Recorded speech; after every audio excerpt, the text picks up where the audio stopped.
How's it going there, everyone? It's Mr. Zen over here with a brand new One Piece discussion, folks. And for today's segment, I'll be talking about chapter 832, folks, the Genma Kingdom.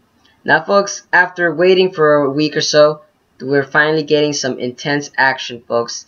Yes, folks, this chapter feels a little bit better after having its hiatus right there. You know, we gotta give Oda a little bit of a break every now and then, but you know, we all want that One Piece love right there, folks. But let's get to it, folks. Now, in the beginning of the chapter, we last leave off from where Nami, Chopper, Luffy, and Carrot, they were running away, you know, trying to get out of the seducing woods, because they start noticing that, you know, the woods is starting to feel a little bit eerie and a little bit intense, as they can kind of clearly see that there's something up going on in the woods. So they start trying to run away, but while they're running away, the White Rabbit is still, like, I would say, trying to, like, kill them, as you kind of clearly say. And what I'm loving about this chapter is that they finally introduce the freaking rabbit. The character's name is called Randolph, folks, and oh, I am loving that little rabbit itself. They showcased a little bit of action scenes between Carrot and Randolph fighting more in this chapter, but they kind of also implied a lot in the chapter that that character is not a mink. So that goes to that just proves that if it's not a mink and it can't use that electro, as how Carrot called it in the chapter, then clearly this character is probably either a Zoan type user, or maybe it's a small human, maybe dresser. We don't know yet. Now it's just leading off to something. Since it's not a mink, it's clearly some kind of animal. Because remember, Peckham's is the mink in Big Mom's crew. Maybe there won't be multiple minks in Big Mom's crew. There will only be Peckham's himself. So clearly, my thoughts on this character that we just see now, Randolph the Rabbit, might be actually a Zoan type user. Now that's pretty cool in a sense, but it's a very formidable foe too in a sense too. It's really quick on the case. He seems like he knows what he's doing. Seems like he's done this for a living too, to be honest. The way he's treating the characters that he's actually facing off against, he seems very professional in dealing with them. He just has not uttered a single word. He is clearly keeping his distance from them. You know, I'm just loving the way that they're kind of introducing the characters slowly, bit by bit. But enough is enough, man. We want to know more about freaking Randolph, the Crane Rider, as how they kind of clearly said it. I clearly want to know more about this character. But clearly, that's not all that happened in this chapter. Nami and them also run off with the doppelganger that Luffy was fighting with. And apparently this doppelganger also shows itself later in the chapter. And it was actually one of the freaking Big Mom's daughters in disguise. I'm assuming that's her devil fruit ability to kind of mirror something, because the fact that she changed herself into Luffy, and right when she had the chance, she actually was able to grab Nami by the throat and freaking, I don't know, do some like cliche, oh, you know, you guys are in my territory, blah blah blah, I'm gonna kill you, blah blah blah, you know, just stuff like that. Stuff is such as, like, the events started unfolding, and they're starting to see that it seems like she's the 8th daughter of Big Mom's crew, and her name's Brûlé or Brûlée, however you want to pronounce it. I know it's a French term, but it seems that the lower the number of Big Mom's daughters, the older the woman gets. Because I noticed that this character was very old, very creepy looking, very dirty looking too at the same time. Just the way I looked at it, it reminded me like a witch off of like one of the Grimm's fairy tales. It just looked disgusting to me, to be honest. And I'm here wondering, like, this is one of Big Mom's daughters. I feel like the higher the number, the more beautiful the daughters look like, and like I said, the lower number, the older and more raggedy looking too. It just looked nasty to me. I'm sorry, folks. That was something not to look at. Ugh. It reminded me like a female version of Caesar Clown when I saw this character. It's just pitiful. That's what I'm gonna say. It's just pitiful to look at. But like I said, folks, that's not what just happened in this chapter. Like I said, this chapter, after the break, I feel like Oda kind of made it up for us too, because there's a lot in this chapter that we have to talk about. And then later on in the chapter, we actually get to see that Nami starts noticing that the woods are actually now, I would say, it's actually moving. So she starts noticing, like I said, the progression of the story is actually starting to move a little bit more forward in a sense. And now that Nami and the others know that the forest is moving itself, the Force are now playing with them, and now we're kind of seeing that what's going to unfold in the next couple of chapters, as if like Nami now has to fight the Force itself and Brûlé. And Brûlé, I don't feel like looking at that face. It just looks nasty. Ugh, I'm sorry, folks. Ugh. But like I said, the chapter moves on, and we actually get to see now more of Sanji's past now in this. I'm sorry, I should say past. More of his own arc in itself. Like, his arc is actually starting to progress more. And I'm loving about that is that when we tell they showcase Sanji, it's little by little tease and tease and tease. That's what Oda loves to do with us in each and every chapter. And in this chapter, we get involved. Sanji's talking to his younger sister, and they're just like kind of bickering back and forth as why Sanji has left. And, you know, she's actually offering Sanji, you know, many women. And Sanji looks like he's very tempted, but it clearly shows that Sanji is still with Luffy. He still values that he wants to be with Luffy and stuff. And also, folks, the way they're portraying actually the Genma Kingdom in this chapter is very intense. It really is a military force.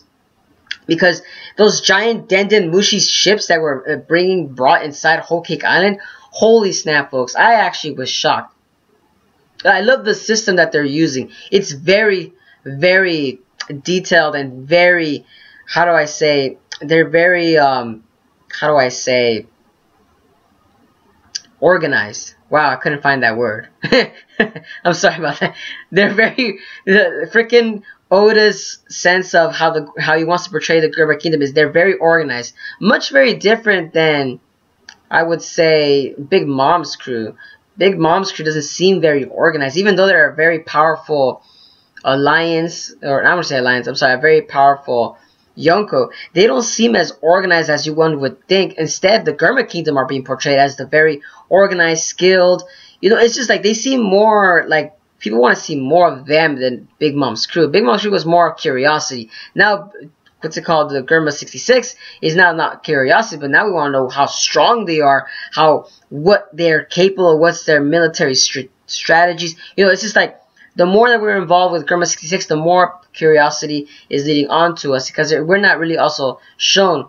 But in this chapter, they actually showcase a lot of it, not only their looks, but they also show how they deal things too. Because in this chapter, like I said, folks, they explain a little bit that the kingdom is really made up, majority of it is pure males, folks. And what I'm laughing at the fact is that if there's hardly any females, then how are they, you know, becoming a kingdom if it's just pure males?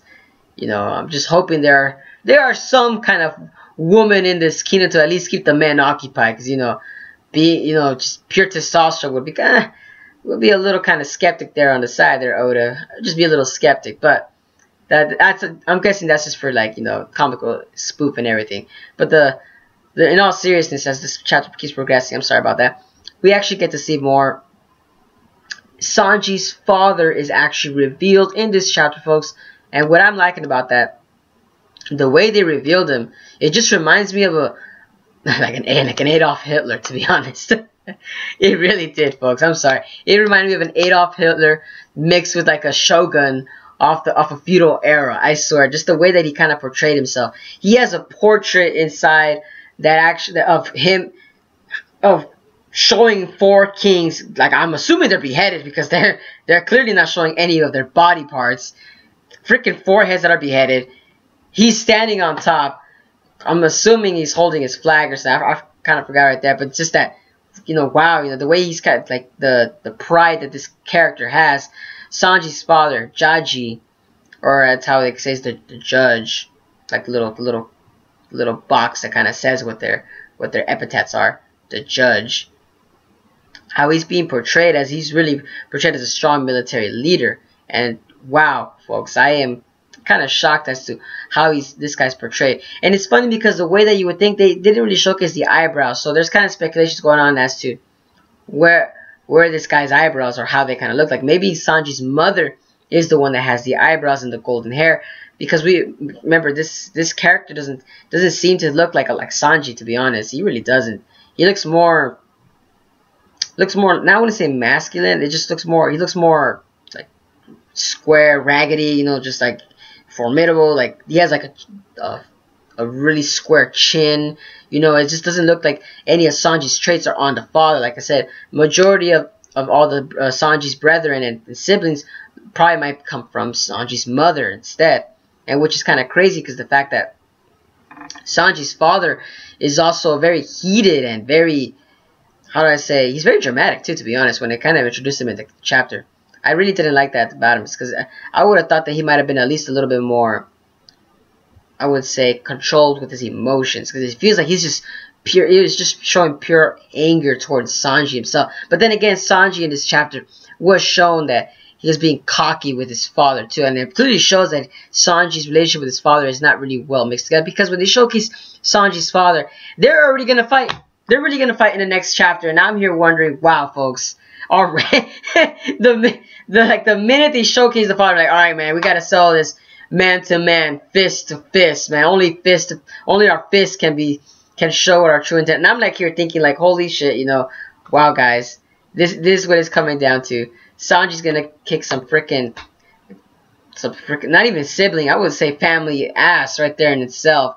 That's hilarious in itself right there. I'm loving how Oda's sense of humor goes along sometimes. I'm kind of wondering as to, since Jajji actually kind of mentioned the fact that I believe Sanji might have kicked already Yonji's ass, because when these two characters were kind of talking to each other, it seemed as if Jajji was kind of angered at the fact that Sanji kicked his little brother's ass. That's hilarious. And now we're gonna get to more in the bulk of the fight in the next chapter, and I'm kind of curious as to, is Sanji gonna use his haki, or he's going to use any new techniques? Is he going to bring back his Hell's memories to showcase how strong he is against his father? Because remember, folks, the freaking Genma Kingdom just looks like a strong military force. So Sanji's going to prove himself against his father and show that, you know, I am the right line of heritage. And it also goes more along in the speculation as to say, you know, I'm kind of having my own little theory in this chapter as, wow, you know, I feel like maybe Luffy's not really going to recruit the Genma 66 in itself, but maybe Sanji is going to recruit the Genma 66 to go along with him. Because you remember, this is the Throne Wars, folks. Luffy has to clearly get more and more followers underneath his belt, and to me, this kind of group that's going to be at least joining, what I personally think is going to be joining, I would say, under Sanji's belt, is the Genma 68 because of Sanji himself. Like, I probably picture later on the Throne Wars, you know, Luffy's fighting against Kaido or any of the other Yonko, and I could clearly see that maybe Sanji's gonna be hurt, or something might happen to Sanji, and maybe Jajji's gonna go along with any of the Yonko and say, "Oh, you hurt my son. Okay, that means war. By going against one of my sons, that means you're going against me." Blah blah blah. You know, that stereotypical cliche. You know, you hurt one of the family members, and then all the family's gonna be attacking back at whoever hurt one of their family members. That's what I kind of clearly see with Jajji going along with his character progression in the later chapters. Because remember, he does clearly love his family. I mean, come on, he even put that wanted poster for his own son. So that's what I'm thinking. That's how he might join the Straw Hat Grand Fleet, or maybe or not at least under the belt, but at least will come to aid to Luffy thanks to Sanji. That's what I'm personally thinking, because Jajji looks like a very powerful opponent too. Just the way that the character is actually portrayed when they showed him, I was clearly kind of stumped because I didn't know he was going to be that tall too. He's shown as a very, very tall figure. And I'm here wondering, like, is every important character in One Piece going to be abstractly tall too as well? Because, you know, it just doesn't make sense sometimes. Like, Don Flamingo was like amazingly huge. Freaking Gecko Moria is huge. The Yonkos are all huge except for Shanks. He looks like he's an average height human. But like when they show Jajji, now he looks like a freaking giant, you know? It's just hilarious, just the way they kind of showed him too. But like I said, folks, that's just my opinion on how on the Genma 66, you know. But loving the fact that with the Genma 66, how they're actually transporting themselves all over the world. Like I said, it's very detailed and organized.